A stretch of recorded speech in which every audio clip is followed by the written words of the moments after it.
उदुत्यम जात वेदसम देवम वहन्ति केतवः दृशे विश्वाय सूर्यम। ऋग्वेद के इस मंत्र में सूर्य देव की महिमा का वर्णन किया गया है, जो कहता है कि सूर्य जो जात वेदस यानी सर्वज्ञ हैं, उनकी किरणें हमें ऊंचाई तक ले जाती है। उदू का मतलब है ऊपर उठना और केतवा का मतलब है किरणें, वही किरणें जो सूर्य देव को सभी जीवों के सामने प्रकट करती हैं। और दृश्य विश्वाय का मतलब है कि सूर्य देव सबके लिए दर्शनीय है, यानी वो बिना किसी भेदभाव के सबको प्रकाश प्रदान करते हैं। यानी मिला जुला कर ये श्लोक सूर्य की उस भूमिका को दर्शाता है जो संसार में सबको जीवन देने वाली शक्ति का प्रतीक है। ऋग्वेद में सूर्य देव की पूजा इसी दृष्टिकोण से की गई है कि वो अंधकार को दूर कर प्रकाश लाते हैं, जिससे समस्त जीव जंतु जीवन प्राप्त करते हैं। सूर्य की किरणें पूरे विश्व को आलोकित करती हैं और ये श्लोक उसी दिव्यता की महिमा का बखान करता है।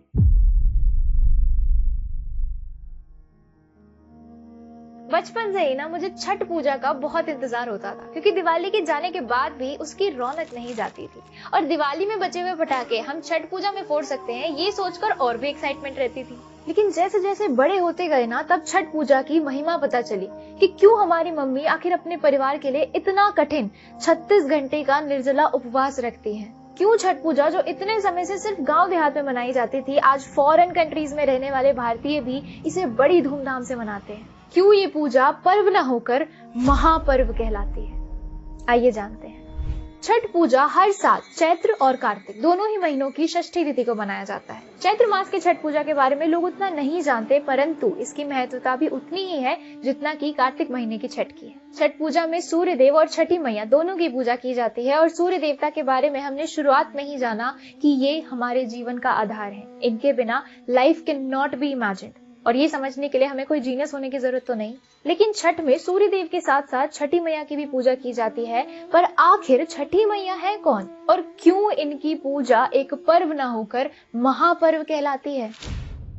पुराणों के अनुसार नवरात्र के छठे दिन पूजे जाने वाली हमारी कात्यायनी माँ ही छठी मैया है और हमारे सनातन धर्म में बताया गया है कि छठी मैया ब्रह्मा जी की मानस पुत्री हैं और सूर्य देव की बहन है। इन्हें संतान सुख की देवी कहा जाता है, जो संतान को सुख, आरोग्य और समृद्धि की कृपा देती हैं। वैसे तो छठी मैया से जुड़ी अनेकों कहानियां प्रचलित हैं। रामायण और महाभारत में भी छठ पूजा की कथा और इसकी महत्वता का वर्णन किया गया है, लेकिन आज इस वीडियो में मैं आपको श्रीमद् देवी भगवत पुराण के 9वें स्कंद के 46वें अध्याय में वर्णित छठी मैया के महिमा की कहानी सुनाऊंगी।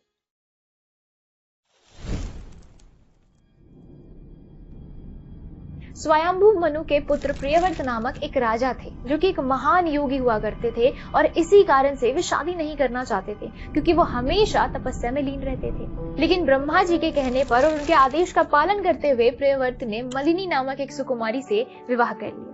परंतु विवाह के बाद भी उनको बहुत समय तक संतान नहीं हुई, जिस कारण महर्षि कश्यप ने उनके लिए एक पुत्रेष्टि यज्ञ का आयोजन किया और यज्ञ पश्चात मुनि ने प्रियव्रत की पत्नी मलिनी को यज्ञ का पवित्र चरु यानी खीर प्रदान किया, जिस खीर को ग्रहण करने के बाद वे शीघ्र ही गर्भवती हो गई और उन्होंने एक स्वर्ण समान चमक और आभा वाले बच्चे को जन्म भी दिया, जिसका शरीर सभी अंगों से पूर्ण था, परंतु वो बच्चा मृत था और उसकी आंखें भी उल्टी थी। ये देखकर परिवार की सभी स्त्रियां रोने लगी और मलिनी इतनी ज्यादा दुख में चली गई कि वो बेहोश तक हो गई। दुख में डूबे राजा प्रियव्रत अपने बच्चे को लेकर शमशान गए और वहां पहुंचकर उसे अपनी छाती से लगाकर जोर जोर से रोने लगे। राजा इतने दुखी हो चुके थे कि अब वो अपने बच्चे के साथ साथ अपने प्राण त्यागने को भी तैयार थे। संतान वियोग के दुख में वे अपनी सारी योगिक शक्ति और ज्ञान को भुला चुके थे। लेकिन इससे पहले कि वो अपने प्राण त्यागे, उन्होंने एक दिव्य रथ को अपनी ओर आते हुए देखा, जिसमें एक देवी विराजमान थी। देवी को देखकर राजा ने बच्चे को जमीन पर रखा और उनको नमन करते हुए उनसे पूछा कि हे देवी, आप कौन हैं? आप किसकी पत्नी और किसकी पुत्री हैं? तब देवी ने उत्तर दिया कि मैं ब्रह्मा जी की मानस पुत्री हूँ। विधाता ने अपने मन से मेरी रचना करके मुझे स्वामी कार्तिकेय जी को सौंप दिया और मैं उन्हीं की पतिव्रता पत्नी हूँ। इस दिव्य प्रकृति का छठा हिस्सा होने के कारण मैं विश्व में षष्ठी नाम से भी प्रसिद्ध हूँ। मैं निश्चित रूप से निसंतान को संतान, पति को प्रिय पत्नी, निर्धन को धन और कर्म करने वालों को उनके कर्म का फल देती हूँ। क्योंकि हे राजन, सुख दुख, भय शोक, हर्ष मंगल, संपत्ति और विपत्ति ये सब कर्मानुसार होते हैं। अपने कर्म से ही मनुष्य अनेक पुत्रों वाला होता है और कर्म से ही वह वंशहीन होता है। कर्म से ही उसे मरा हुआ पुत्र होता है और कर्म से ही वह पुत्र दीर्घजीवी होता है। मनुष्य कर्म से ही गुणी, रूपवान एवं निरोगी होता है तथा कर्म से ही निरंतर रोगग्रस्त रहता है, यानी कर्म सबसे बलवान है। अपने इस महाज्ञान को देते हुए माँ ने उस मृत बालक को अपने गोद में लिया और खेल खेल में ही उसे जीवित कर दिया।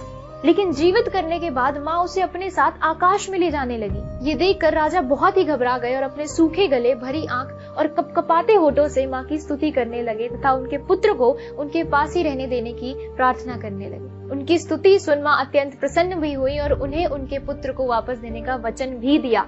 पर माँ ने सामने से राजा से भी बदले में एक वचन मांगा। माँ ने कहा कि आप पूरे नगर में मेरे द्वारा दिए गए इस कर्म के महत्वता के संदेश को प्रचारित करेंगे, आप खुद भी मेरी पूजा करेंगे और पूरे नगर में भी मेरी पूजा करवाएंगे। राजा ने माँ के इस वचन को स्वीकार किया, जिसके बाद माँ उन्हें आशीर्वाद देकर अंतर्ध्यान हो गई और राजा भी अपने मंत्री और बच्चे सहित महल की तरफ चल दिए। घर आकर उन्होंने पुत्र प्राप्ति के उपलक्ष्य में सब जगह मंगल उत्सव कराया, भगवती षष्ठी की पूजा भी की और ब्राह्मणों को धन प्रदान भी किया। तथा उसी समय से राजा प्रियव्रत हर महीने शुक्ल पक्ष की षष्ठी तिथि को भगवती षष्ठी की पूजा का महोत्सव हर जगह कराने लगे और माना जाता है कि यही पूजा आगे चलकर छठ पूजा के नाम से प्रसिद्ध हुई। यानी हमारी षष्ठी माँ ही हमारी छठी मैया है। आज भी जिन महिलाओं को संतान नहीं होते वो छठी मैया से मन्नत मांगती हैं और मन्नत पूरी होने पर विशेष रूप से छठ पूजा करती हैं। छठ पूजा की तैयारी घर की सफाई से शुरू होकर घाट की सफाई तक चलती है। छठ में ठेकुआ, खीर और फलों का प्रसाद तैयार किया जाता है जो कि एकदम शुद्ध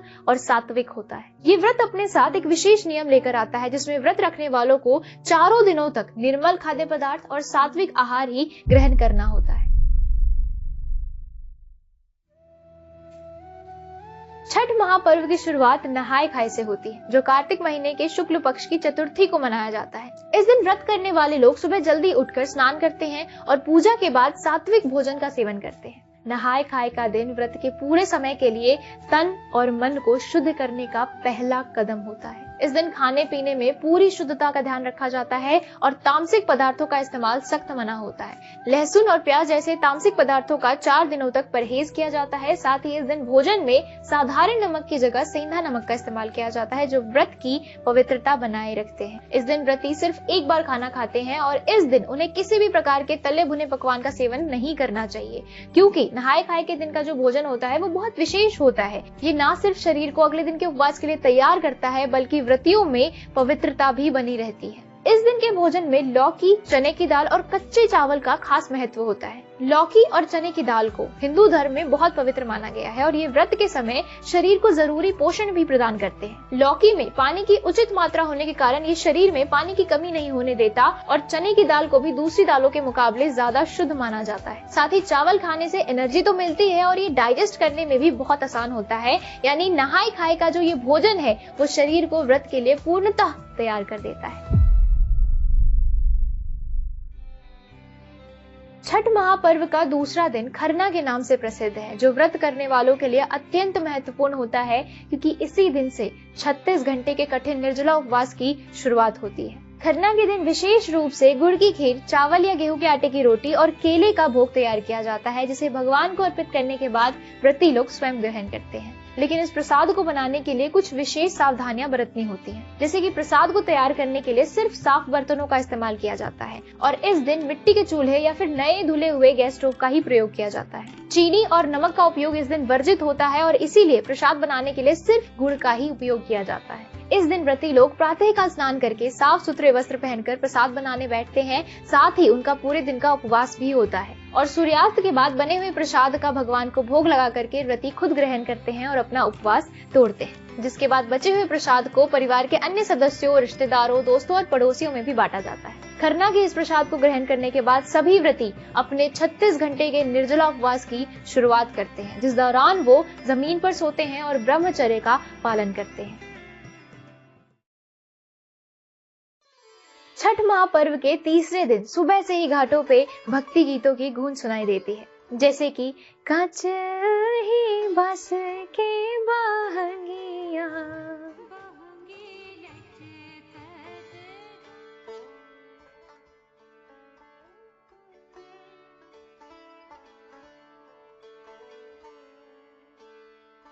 इस दिन व्रत रखने वाली महिलाएं और पुरुष सूर्यास्त के समय भगवान सूर्य देव को पहला अर्घ्य देने के लिए नदी, तालाब या झील के किनारे घाटों पर पहुंचते हैं। वो ठेकुआ, गन्ना और अन्य प्रसाद सामग्री से सजा हुआ बांस का डाला लेकर घाट पर पहुंचते हैं, जहां पानी में खड़े होकर पूरी श्रद्धा के साथ भगवान सूर्य देव को अर्घ्य देते हैं। इस पूजा का मकसद संतान की लंबी आयु और परिवार की सुख समृद्धि के लिए प्रार्थना करना होता है। इस दिन घाट पर जाने से पहले बांस के डाले को अच्छी तरह से सजाया जाता है, जिसमें फल, प्रसाद और अन्य पूजा सामग्री रखी जाती है। जिसके बाद घर के कोई सदस्य उस डाले को अपने सिर पर रखकर तालाब या नदी के किनारे बने घाट तक लेकर जाते हैं, और जो इस डाले को घाट तक लेकर जाते हैं उन्हें नए वस्त्र धारण जरूर करने चाहिए। सूर्यास्त के समय व्रत रखने वाले सभी लोग पानी में प्रवेश करते हैं और सूर्य देव को अर्घ्य देते हैं, साथ ही परिवार की खुशहाली की प्रार्थना करते हैं। फिर एक एक करके परिवार के सभी सदस्य भी अर्घ्य अर्पित करते हैं।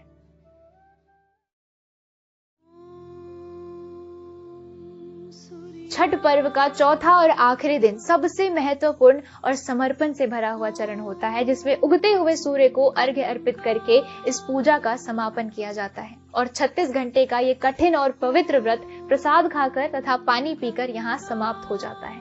इस दिन व्रत रखने वाले लोगों को अर्घ्य देने से पहले किसी पवित्र नदी, तालाब या कुएं के तट पर खड़ा होना होता है जब तक सूर्योदय नहीं होता, और सूर्योदय होते ही वे सूर्य देव को अर्घ्य देते हैं। जिस अर्घ्य को देते वक्त कुछ विशेष नियमों का पालन जरूर करना चाहिए, जैसे कि अर्घ्य देने के लिए हमेशा तांबे के लोटे का ही उपयोग होना चाहिए, जिसमें जल के साथ साथ लाल फूल, अक्षत और कुमकुम भी मौजूद हो। अर्घ्य देने के समय व्रत रखने वाले लोग पूर्व दिशा की तरफ मुख करके दोनों हाथों से तांबे के लोटे को पकड़कर जल अर्पित करते हैं, और उसके बाद जल में डुबकी लगाकर सूर्य देव की स्तुति और छठी मैया की आराधना करते हैं। उनके सामने अपनी मनोकामना पूर्ति के लिए कृतज्ञता प्रकट करते हैं, ताकि आगे भी माँ अपना आशीर्वाद उन पे बनाए रखे। छठ का पर्व वैसे तो मुख्य तौर पे संतान प्राप्ति के लिए प्रसिद्ध है, लेकिन इस पर्व की महानता केवल पुत्र प्राप्ति तक नहीं है, बल्कि आपके पूरे परिवार में सुख समृद्धि, धन धान्य को बरकरार रखती है छठी मैया। आपके बच्चों और जीवन साथी को लंबी उम्र देती है छठी मैया, और फिर आपकी चाहे कोई भी मनोवांछित इच्छा क्यों न हो, उसे पूरा करती है छठी मैया। त्वचा रोग के रोगियों को भी छठ के व्रत रखने चाहिए, क्योंकि माना जाता है सूर्य देव और छठी मैया की उपासना से ऐसे ऐसे त्वचा रोग दूर हो जाते हैं जिनको मेडिकल साइंस भी जड़ से खत्म नहीं कर पाता। छठ पूजा केवल एक व्रत नहीं है, बल्कि हमारे अपनी संस्कृति, अपनी परंपरा और अपने धार्मिक आस्था के प्रति एक आगाढ़ श्रद्धा का प्रतीक है। ये व्रत हमें सूर्य देवता की महिमा के साथ साथ अपने जीवन शैली में सात्विकता, पवित्रता और एक संतुलन बनाए रखने का संदेश देता है। ये व्रत हमें छठी मैया की आराधना के साथ साथ कर्म की महत्वता को समझने का भी संदेश देता है, और अंत में ये व्रत हमें मॉडर्नाइजेशन में खोकर मूर्खता की ओर ना बढ़ने की सलाह देता है, क्योंकि आज की पीढ़ी मॉडर्न होने के चक्कर में सिर्फ पीछे ही जाते जा रही है, जिसका उदाहरण मुझे आप लोगों को देने की शायद जरूरत नहीं।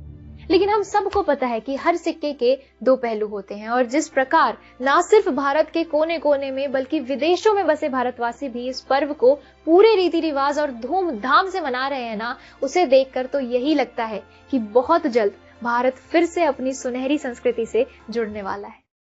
छठ महापर्व की आप सभी को ढेरों शुभकामनाएं। छठ का ये पवित्र त्योहार हम सब के अंदर प्रेम, करुण और एकता की भावना लेकर आए, बस यही मनोकामना है मेरी। जाते जाते आप लोगों से बस यही कहना चाहूंगी कि इस वीडियो को अपने हर जानने वाले के साथ शेयर जरूर करिएगा, ताकि हमारी संस्कृति और उसकी महत्वता हर घर तक पहुंचे। जय छठी मैया।